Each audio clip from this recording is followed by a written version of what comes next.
This is Inside Indiana Business Radio for the afternoon of Tuesday, April 4th, 2023. I'm Alex Brown.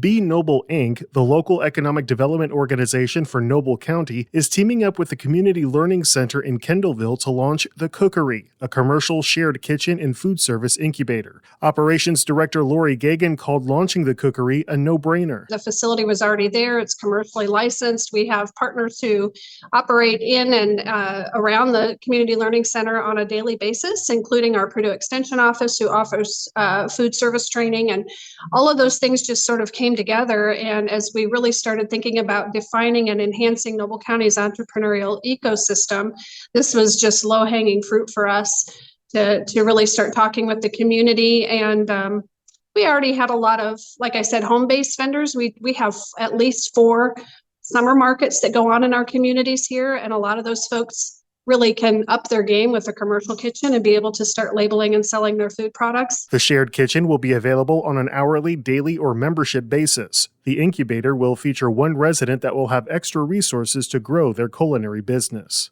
Muncie-based Ball State Financial announced this week it has merged with Muncie Post Office Credit Union. While financial details are not being disclosed, Ball State Financial said the credit union's members will benefit from an expanded array of services. Toronto-based Metal Supermarkets is expanding its Indiana footprint with the opening of a retail store in Mishawaka, its 4th in Indiana. The small quantity metal supplier, which markets itself as the convenience stores for metal, caters to a variety of customers including machinists, homeowners, and hobbyists. From the number one source for Indiana business news, this is Inside Indiana Business Radio. Get ready, Southwest Indiana. We're headed your way. IBJ Media, Inside Indiana Business, and the Indiana Economic Development Corporation invite you to the 2nd annual Engage Southwest Indiana event, presented by CareSource, Indiana University, and Old National Bank. Tuesday, April 11th at the Old National Events Plaza in Evansville. We'll be diving into regional and statewide initiatives with a focus on talent, education, and issues shaping our economy. More at ibj.com/engage. Indianapolis-based precision agriculture startup Intellinair is growing its portfolio with its acquisition of Acre Technologies, a digital agriculture company headquartered in Illinois.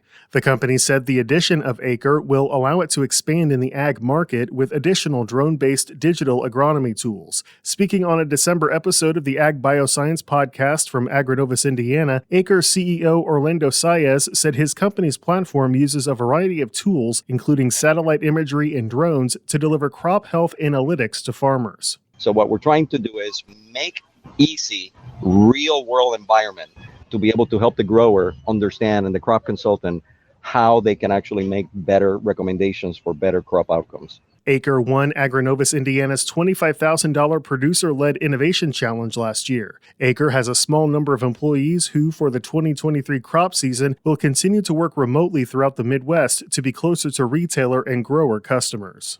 The latest reading of the monthly Purdue University CME Group Ag Economy Barometer continues to reveal weakening farmer sentiment both now and in the future of the agricultural economy.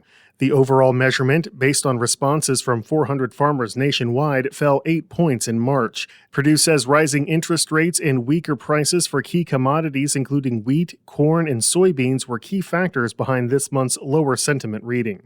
After she nearly died during the birth of her 4th child, a Fort Wayne mother has devoted all of her effort to a startup she's launched with a team of other Black women to combat maternal mortality. Indiana's maternal mortality rate is among the 10 highest nationally, and Black mothers in the U.S. are dying 3 times more than white mothers. The numbers and her personal experience led Ariana McGee to go all in on her tech startup called Navigate Maternity.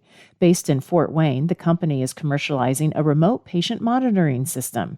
A wearable cuff monitors the mother's blood pressure and heart rate and sends the real-time data to the patient's app, as well as a dashboard for the provider.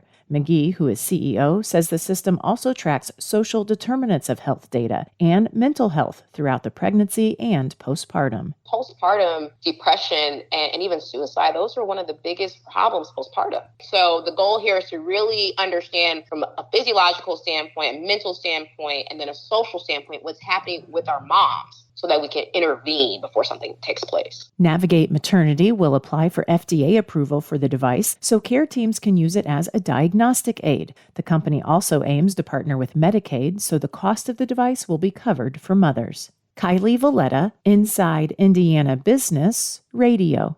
Angie's List founder Angie Hicks is this week's guest on the Business and Beyond podcast with Gary Dick, presented by PNC, a weekly conversation with high-profile Hoosiers in business, sports, and entertainment, and beyond. Available now from your favorite podcast provider.